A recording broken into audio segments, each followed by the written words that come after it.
Hi, I'm John. And I'm Julie. We're the hosts of the Hartford Fund's Human Centric Investing Podcast. Every other week, we're talking with inspiring thought leaders to hear their best ideas for how you can transform your relationships with your clients. Let's go. Jennifer, welcome to the Human Centric Investing Podcast. We're so happy to have you here with us today. It's great to be here. Thanks. Well, Jennifer, I'm excited about our episode today because it deals with something that, as human beings, all of us deal with. But certainly for financial professionals, dealing with our clients, we go through periods of anxiety, worry, stress, and we observe it in our clients as well.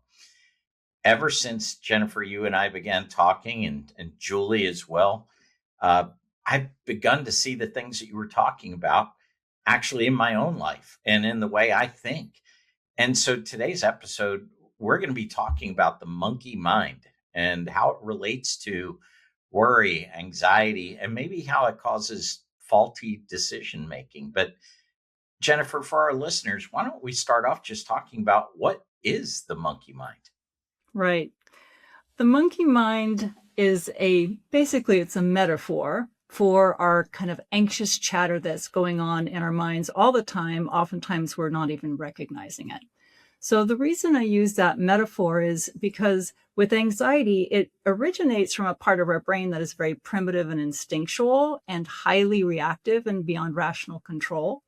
And so you can kind of think with anxiety, it can be the anxious mind is like the monkey mind is swinging from one potential threat to another. And so I use that as a way of thinking about that primitive reactive part of our brain. And that part of with anxiety, and anxiety isn't inherently bad. The monkey mind can alert us to actual danger. And this is a good part of survival, but it can be overreactive.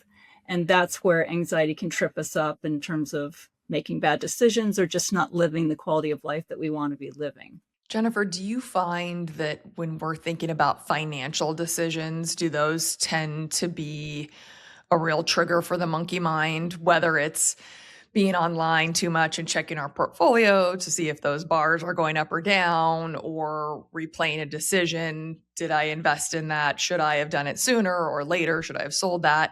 Do those decisions tend to connect closely with the monkey mind?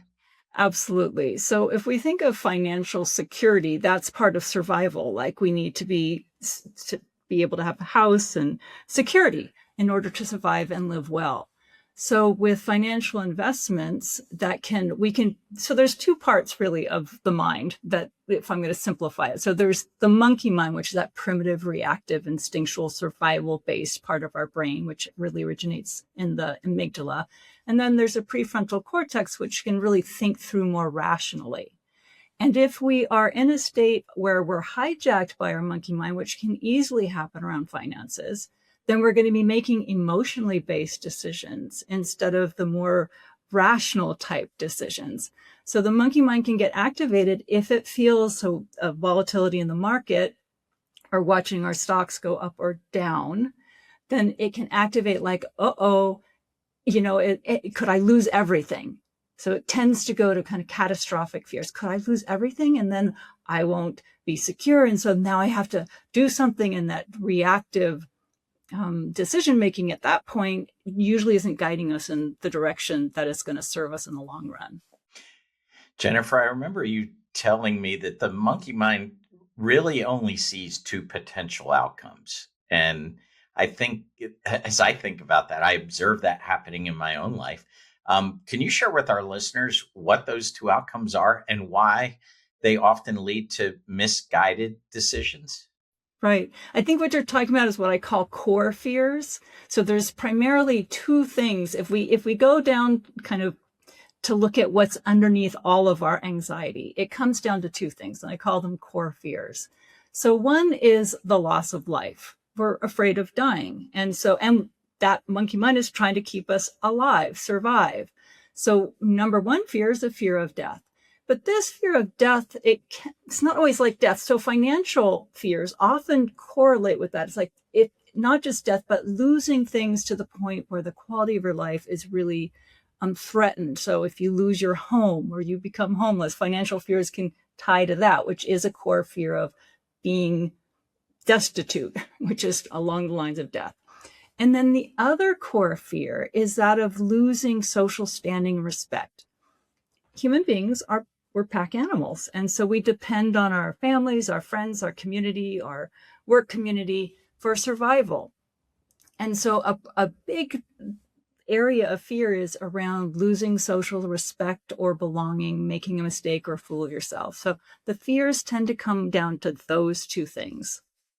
So, especially when we're talking finances, it's not the person is just upset about the numbers on the statement or on the screen. It's just that something to their core, to your point, those core fears, something about them is truly threatened in terms of losing it, or whether it's losing social status, or I guess when you say fear of death, it could be fear of what if my portfolio becomes worthless? And we've heard those kind of crazy thoughts when somebody's in a real emotional state. Exactly. And so the fear of financial, I think it usually comes down to sort of like losing everything, house, security, shelter. Hmm. But it can also be losing social standing. So if you lose your, money, then you don't have the things that might help you gain respect. And so that can be correlating to both of those things, those fears. So, if the monkey mind is treating uncertainty as a danger, which it sounds like it is, how would that manifest itself in, say a client behavior when speaking with their financial professional during a volatile market period? Is that the moment when someone says, sell everything, let's go to cash? I'm getting so nervous.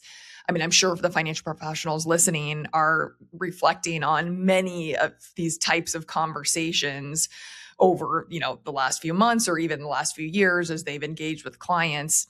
Will you talk through a little bit about, if I'm a financial professional listening to my client saying, this uncertainty, I don't know the outcome, therefore I'm interpreting this as danger, and I'm making these proposals about fairly significant decisions, how could they talk through that in a way that isn't diminishing that fear or danger, but also helping someone maybe try to sort out what's the monkey mind versus what should we do for the logical long run? Right. One of the things I think is helpful is talk ahead of time before when you're beginning to invest, to just talk about that there is always a level of uncertainty in everything we do. When we get in the car and drive to the grocery store, there's a level of uncertainty as far as will we arrive safely? So with everything in life, there's uncertainty. So talking about it ahead of time when somebody's not activated is always a good idea. And the idea that in talking about investments, of education, and I do this a lot with my clients, is educate them about that we tend to overreact when we see something that is alarming to us. And if we're talking about financial investing, that the market does go up and down. That's part of what it does. And that seeing that if you keep in a balanced portfolio and stay invested, you're going to have a better outcome. And if you pull out when things get rocky, then that can actually hurt you in the long run. So educating people ahead of time and acknowledging that when the market goes up or down, people feel anxious because that uncertainty gets activated, and to really stay the course. So I think talking about it ahead of time is a really helpful thing, because when a person's in a hijacked state, you can model calm and say, this is, it's understandable that you're feeling this way. Going back to the conversation you had prior to when they're in this state, all of those things can be helpful to help them ride out what's happening. Jennifer, what about a financial professional who would see a client in an agitated state and simply say, Jennifer, you just shouldn't watch the news as much, or Jennifer, you don't need to worry as much about your portfolio, right? We put this thing. What is your counsel to financial professionals that see an agitated client? Just want to tell them, don't worry so much. Yeah. I wish that would work. Like if you could just tell somebody to not worry, that it's not such a big deal, but that doesn't actually work. So really validating anxiety. I understand that you're really anxious right now. It makes sense. There's volatility, a lot you want financial security, and I want that for you as well. So, acknowledging, validating, saying, hey, look, we both have the same interest in mind. We want financial security. It's about how to get there, and things postpone. A good thing to do is say, well, I hear what you're saying. What if we wait 24 hours, come back and talk about this again? Sort of this idea of inserting a pause in the reactivity. So you're not saying we're not going to do it. You don't want to get into don't worry, because that's going to be invalidating. And you don't want to pull too hard, because that's going to create resistance. So really validation, maybe if you can create a little bit of a pause in there, those are some things that are helpful. But really, again, the financial advisor needs to write it out as well as the client. So when somebody's in a hijack state, there's, again, when I talked about the two parts of the brain, the amygdala, which is that reactive part, and then the prefrontal cortex, you want to get to the prefrontal cortex, but sometimes that other part of the brain is going to cloud everything that you're talking about. Is there ever a moment in time when the monkey mind is helpful as opposed to potentially adding additional complexity or making us go in the wrong direction in terms of decisions? Can it ever be a supportive solution where it's actually helping us and in a positive outset in our thinking process? Absolutely. You can't get rid of this part of the brain, and there's a good reason why. And that is because it is alert to potential danger, and anxiety can be very motivating. So I use the example of driving to the grocery store. A couple things, like if you're driving, you see somebody driving erratically, the monkey mind will get activated. It's like, uh-oh, what's happening here? That's good. You need to be on alert and aware. And things happen to our body physiologically when we're anxious. Our pupils dilate so we can take in more information visually. That's good. Our heart rate increases, which helps us be attentive, and what do we need to do? It can help our reflexes and be faster in terms of responding to potential threats. So this part of the brain is very good at looking around, keeping us safe, and helping us to survive. So we do need it. We just need to, I call it taming of the monkey mind. We don't want it to be overreactive. Or another way to think about it is, you want the monkey mind in the car with you, but not in the driver's seat. You're in the driver's seat. You're going to make rational decisions, but that part of the brain can alert you to potential threat, and we do need that. That makes sense. Do you think a financial professional could or should potentially even acknowledge that? Something like, I'm really glad that you're involved in your finances and you're watching this. It's so important. I want you to be knowledgeable about your financial life and your future. However, could I help you focus on some of the pieces that we've talked about before? But do you think the acknowledgement of this is healthy and I understand this, it makes sense in some of those conversations, especially where people are becoming emotional or making potentially difficult decisions or the wrong decisions for the long run? Yeah, Julie, I like what you just talked about in terms of there's a validation that you just did. Like I appreciate that you're concerned about that, and it's healthy to be concerned about finances. And we're working together. I'm concerned too. So I like how you're involved. That's validation, and it's acknowledging that part of the brain. Hey, look, we're not trying to get don't worry. That's like saying, you can't get rid of that part. No, it's not helpful. So this is saying, hey, understand, validating the concern, and the concern is good. It's important to be concerned about this, and I appreciate how you're involved in this decision making. Let's see if we can do this in a way that really is going to serve us in the long run best and helping with those decisions. So that can all be calming, so that again, the person is showing up in the driver's seat instead of with the monkey mind driving the financial decisions. Jennifer, we've talked a lot about volatility and market concerns, so on and so forth. But the monkey mind is really active in all areas of life, right? So it's something we also need to be aware of if a client is going through some kind of a transition, or there's a sudden loss or a surprise, upsize, downsize. Like, are those things all triggers for the monkey mind in different kind of formats? Yeah, and you don't even need triggers for the monkey mind. It's operating most of the time, so it's always there. And triggers or transitions can certainly activate it. Where a person, while they were having some kind of um, living life well, then all of a sudden a trigger like a loss can create disruption or disequilibrium, and then the monkey mind can get even more activated. But it is always in operation. And I know you say primarily there are three kind of root causes. I know when we talk market volatility, uncertainty certainly has to creep into it. But what are those kind of three types, if you will, or three reasons for anxiety? Yeah. So the first one is I call it intolerance of uncertainty. Mhm. And what we really want to do, uncertainty is part of life. If we work against it and say, oh no, I have to be certain, we're working against life, and we're not really being able to be present and, have peace of mind because we're working against it. So tolerating uncertainty helps people to feel more relaxed and make better decisions and live in a more fulfilling way.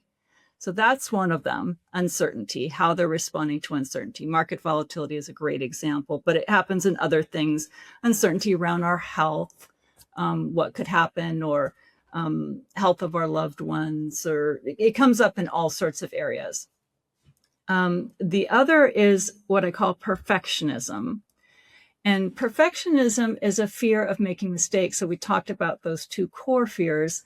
Well, perfectionism often is related to the core fear of social respect, losing social standing. And it's this idea like, if I make a mistake or make a fool of myself, I have failed or I will be rejected. So perfectionism is a definite underlying cause of a lot of people's anxiety, and social anxiety in particular. And then the third is what I call over responsibility. So it's this idea that I need to make sure that my loved ones are safe or else I can't relax. And it's this idea that as if you could control other people's lives to make sure that everything happens well for them. They make good decisions. It's hard enough for us to make our own good decisions, let alone trying to get other people. And that sense of burden, of feeling overwhelmed or burned out because you tend to do too much for other people, that causes a lot of anxiety. So it's interesting because you're right, we have spoken a lot about the client financial professional relationship, but I'm thinking about the financial professional that has a team, like people that he or she is working with every single day, and how this concept of the monkey mind could potentially be coming to light in those daily interactions in the office working with their team members. For example, you mentioned perfectionism, right? We have a lot of details in our industry. If that is something that could be a trigger point for someone on the team, and then how could that interaction change?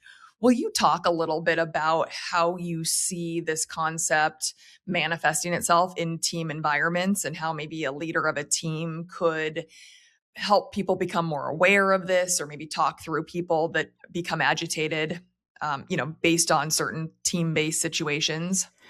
Julie, can you give me an example, like in terms of thinking about the team and where it might come up? Sure. So, when I think of team dynamics, right, it's all about great communication. And, if someone maybe it's perceived that they're having a bad day, or they're short with others, and we're assuming that it's because maybe they had a bad night at home, which maybe they did, but maybe maybe they made a mistake in their work, and they're then sort of inflaming that and saying, I didn't get that form it filled in correctly, or I missed the deadline. And then they're sort of beating themselves up over it, and it's sort of escalating. And then it's maybe manifesting and they're snapping at a coworker.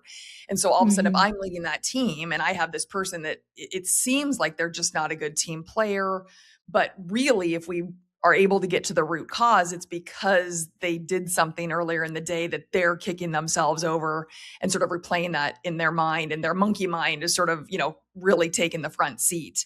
I'm just thinking about how Right. this could play out, in a team harmony or team dynamic Okay. scenario, not just in conversations that we have with our clients about, Sure. their stocks and bonds and portfolios, et cetera. Yeah. Well, it always shows up in teams, in families, and it shows up Mhm. in relationships. Absolutely. So one would be, yes, And part of this, like if you're a team leader, is how you deal with making mistakes. Mm-hmm. The idea that mistakes are part of being human. And so we will make them. And what we really want to do is learn from our mistakes. And that's really setting an environment of mistakes are acceptable as long as we can look at them and learn from them. So this isn't about not making mistakes, because if there's that kind of expectation, there's going to be more stress and beating oneself up and bad moods and being shut off. And we don't learn when we're shaming ourselves or being shamed. We don't learn. So Mm-hmm. it's really important to see mistakes as part of growth, and it's part of being human. And also, creativity. So if you're in a team, you want your members to be thinking creatively and outside the box. And that means you have to have a tolerance to make risk and make mistakes. Because if you're going to think outside the box, some of those ideas are not going to work. But if you don't think outside the box, you're not going to think of amazing ideas that could really change things for the better. So that's one way. Another way I'm thinking about, if we tie it to the mindsets, is tolerance of uncertainty. So sometimes if you're overly planning things and being too rigid in terms of agendas or meetings, or where it's not allowing for as much spontaneity or flexibility that could help the team be more creative, that's another way, I think, in terms of uncertainty or over planning, which shows up. And over responsibility. If we're feeling, one things I just remember when in college, when every time I would be assigned to a team to be doing something, I didn't like it because I'm a perfectionist. And I felt like, wait a minute, people aren't going to pull their own weight. I'm going to have to be the one who's going to be doing all the work. And when I would approach it that way, sure enough, I would end up doing all the work. So this sense of picking up balls that might land on the ground too quickly. So it can be over responsibility and taking too much of what should be shared responsibility could show up in group dynamics. And Jennifer, just hearing you talk about over responsibility reminded me of a scenario that I was called in for help with once, where there was a client who was a mother of a child that just could not stop making financial requests of mom. And mom knew it was wrong, but just felt obligated that if she didn't answer the financial request, even to her own detriment, something bad would happen to her child. And I remember working with the financial professionals in that case. It was a father and daughter team, to work with that client to establish some boundaries. But as you said, not at the moment of crisis, right? Like at a time when cooler heads are prevailing and we can take a rational look at things, and then being able to remind the client of the plan that we had put in place, that we had already discussed. I thought the point you made about educating your client prior to that moment of crisis, prior to the market volatility, or prior to the requests coming from son or daughter that's kind of outlandish. I think that pre-work is so important, in kind of taming that monkey mind, if you will. Yeah, absolutely. And that over responsibility certainly can show up, like you just gave that example of when the fear that their child is not going to make it. So that, again, kind of survival fear that they won't make it unless I keep supporting them, which creates a dependency.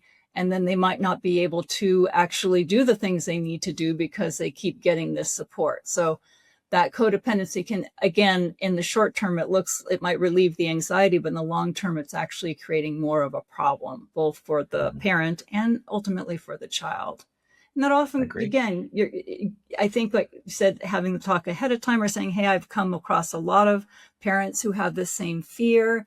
I appreciate that you're concerned. Of course, concern about our kids is so important. And then how can we do that in a way that we're accessing more of the rational thinking mind? Jennifer, for our listeners who now are aware of this, right? And although maybe they have sensed this, they didn't necessarily have the framework and the terminology to put around it. So now that they're aware of the monkey mind and have probably thought as they're listening to this podcast of different examples, whether it's in their own life, their home life, their team life, or their client engagements, what would one small change be, or a habit that could be introduced in one's life? If someone said, I really want to start to change not only my relationship with anxiety and ultimately my monkey mind, but maybe try to be a positive beacon in the life of others, what would that be? Because we're all obviously busy and there are a lot of things that we're juggling. Is there one place to start so we don't feel like we're trying to tackle this huge, overwhelming topic at once? Yeah, I think it helps. I mean, that's partly why I call it the monkey mind, is just this sort of recognizing that this is part of our mind and it's going to be active, and to recognize that. The other thing that I think is helpful is to recognize as well that I talk about how the monkey mind makes two mistakes, and it makes one mistake is overestimates the threat. Mm-hmm. And the second is it underestimates our ability to cope with when bad outcomes occur. And so being able to think of it in that way, that we actually have way more capacity to cope with challenging things in life than we give ourselves credit for. And when we accept that bad things will happen, that can help calm us down. And when we cope, that helps with our flexibility and resilience. So realizing that those are the mistakes that this part of the brain makes, and that we are way more capable than we think we are. Well, Jennifer, excuse me, thank you for the conversation today. Before we let you go, though, Julie and I would like to maybe mess with your monkey mind a little bit, in that we like to invite guests to participate in what we call a lightning round of questions. And just like that monkey that jumps from one topic to another, to another, to another, if you're game, Julie and I would love to fire some questions at you just to help our audience understand a little bit, apart from what we talked about today, a little bit more about you, Jennifer Shannon, and kind of what you're all about. Is that okay? It sounds like fun. I like it. Well, Julie, why don't you get us started? What's one thing you always pack when you travel? Well, toothbrush is the first thing that came to mind, but I think most people would. Okay, this goes to another thing, and my mind is just free associating here. Okay, so this is actually something that happened to me. And this goes with a little bit what we were talking about. I live in Northern California, and so we have fires here, but one of the first big fires that we had was in 2017, and my house actually burned down to the ground. Oh, no. And we had to leave in the middle of the night, running out of the house with nothing. Mm-hmm. And so one of the things that I missed the most was my underwear. That was just, it was like one of those basic things. And so since then, and then comfy clothes, so since then I've always been, okay, I go for comfort. So when packing, of course, the toothbrush, but like I always want just a few little comfort items there. And yeah, so that makes sense. I love that. Yeah. Jennifer, what's your favorite way to spend a Sunday morning? Whew. So I love nature. And if I check my weather app and it looks like it's going to be nice weather, There you go. I will usually plan a hike. I use All Trails, which is an app that you can look at different hikes. And so I'll plan a hike, and one that's dog friendly. I have an adorable little dog, and me and my husband and my dog will go take a hike. That's a very fun Sunday morning activity. Awesome. What's your favorite holiday? I would say Thanksgiving. Thanksgiving, I love the change of seasons that starts to happen, where it's kind of going, there's still that fall in the air, but we're going towards winter. And I like family, so I like being able to get together with family and cook things that people love. So that's probably the one that means the most to me, is Thanksgiving. My last question for you, Jennifer. Do you use a paper to-do list, a digital to-do list, or no to-do list at all? Oh my gosh. Okay, well, this I might go into, you might hear a little more detail around this one, but I actually do not make to-do lists. It is something I used to do, and it was paper at that time. But I don't do them. The only list I make is a grocery list. And the reason is I realized that I need to recognize that I can cope even if I forget something. And lists were actually feeding my monkey mind, because I was an overly compelling list maker in the past. I don't make lists. Understandable. Jennifer, what's one thing that our listeners would be surprised to learn about you? Something that they would be surprised to learn about me. I don't know about surprise, but I really love like kind of cheesy magazines. I like People magazine, like Us. I love I love picture books. It's sort of like as a kid, comic books, and now it's sort of like a comic book. There's a lot of pictures and it's not something that's particularly intellectually stimulating, but it's just a fun kind of relaxing thing that I enjoy doing is those kind of cheesy magazines. You used to always have to buy them, and now you can get them on your Kindle. So it's it's even so nicer. handy. Yeah. Well, Jennifer, we can't thank you enough for joining us here today on the Human Centric Investing podcast. And for our listeners, if you're interested in learning more or want to go deeper into some of the strategies that Jennifer educated us on today, feel free to purchase her book. It's called Don't Feed the Monkey Mind. It's a great resource and it's available at Amazon. Thank you again, Jennifer. It's been a pleasure. Thank you. Thanks for listening to the Hartford Funds Human Centric Investing podcast. If you'd like to tune in for more episodes, don't forget to subscribe wherever you get your podcasts and follow us on LinkedIn, Twitter, or YouTube. And if you'd like to be a guest and share your best ideas for transforming client relationships, email us at guestbooking@hartfordfunds.com. We'd love to hear from you. Talk to you soon. The views and opinions expressed herein are those of the guest, who is not affiliated with Hartford Funds.